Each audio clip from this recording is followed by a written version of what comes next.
हम्म, तो देखिए जो इंडियन टेक्स्ट जो है ना, इंडियन एंशियंट टेक्स्ट, वो 3 स्टेज में इवॉल्व होता है। फर्स्ट नॉलेज, जो जिसको श्रुति बोलते हैं, और सेकंड है इंटरप्रिटेशंस, बेसिकली जिसको रिचुअल्स या फिलोसफी बोलते हैं, और थर्ड है सोशल रेगुलेशंस, जिसको स्मृति बोलते हैं बेसिकली, जो आज के कल्चर में इवॉल्व हुआ है। देखिए कहीं सबसे पहले क्या है ना, वेदा लिखे गए हैं, फिर क्या है ना, संहिता आया, फिर ब्राह्मणा आया, फिर अरंक्या आया, फिर उपनिषद आया, फिर वेदांगा आया, फिर धर्मशास्त्र आया, अब आज के टाइम में पुराना है। तो ये इसको ऑर्डर भी यूपीएससी पूछ सकता है। अब मैं एक एक करके बताता हूँ। वेदा क्या है ना, वेदा बेसिकली 4 हैं, ठीक ना। ऋग्वेद, यजुर्वेद, सामवेद, अथर्ववेद। इन समय बेसिक डिफरेंस आपको पता है कि जो वेदा है ना, ये हिम्स टू गॉड बात करता है, गायत्री मंत्र जैसे। ये जो यजुर्वेदा है, ये सेक्रीफाइस फार्मूला की बात करता है, रिचुअल मैनुअल के जैसे यज्ञ। सामवेदा जो है ना, म्यूजिकल चेंटिंग की बात करता है। जो अथर्ववेदा है ना, ये मैजिक की बात करता है।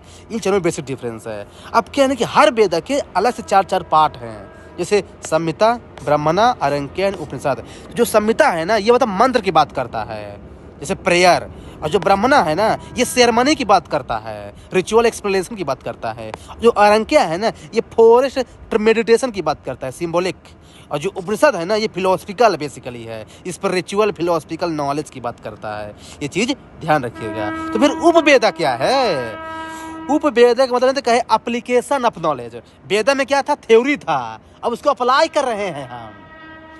जैसे साइंस क्या है? थ्योरी है, और टेक्नोलॉजी क्या है? उसका एप्लीकेशंस। तो वैसे उपवेदा क्या है? उसका अप्लाइड नॉलेज। जैसे आयुर्वेदा, आयुर्वेदा ये ऋग्वेदा का पार्ट है। धनुर्वेदा ये यजुर्वेदा का पार्ट है। गंधर्ववेदा संवेदा का पार्ट है। और स्थापत्यवेदा ये अथर्ववेदा का पार्ट है, जो आर्किटेक्चर से रिलेटेड है। तो फिर वेदांग क्या है? जो वेदों को हेल्प करते हैं, वेदों के हेल्पर हैं, जैसे शिक्षा, कल्प, व्याकरण, निरुक्ता, चंडा, ज्योतिषा, ये सब वेदांग हैं। और वेदांत क्या है? जो लास्ट में लिखे गए हैं। एक चीज और, तो देखिए मैंने बताया था श्रुति। अब स्मृति क्या है?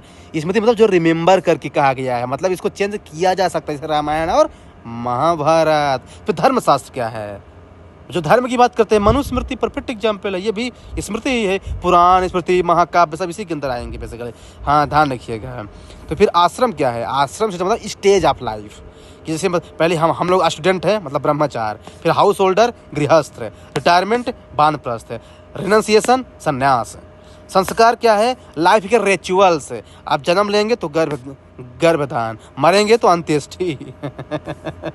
तो ये है।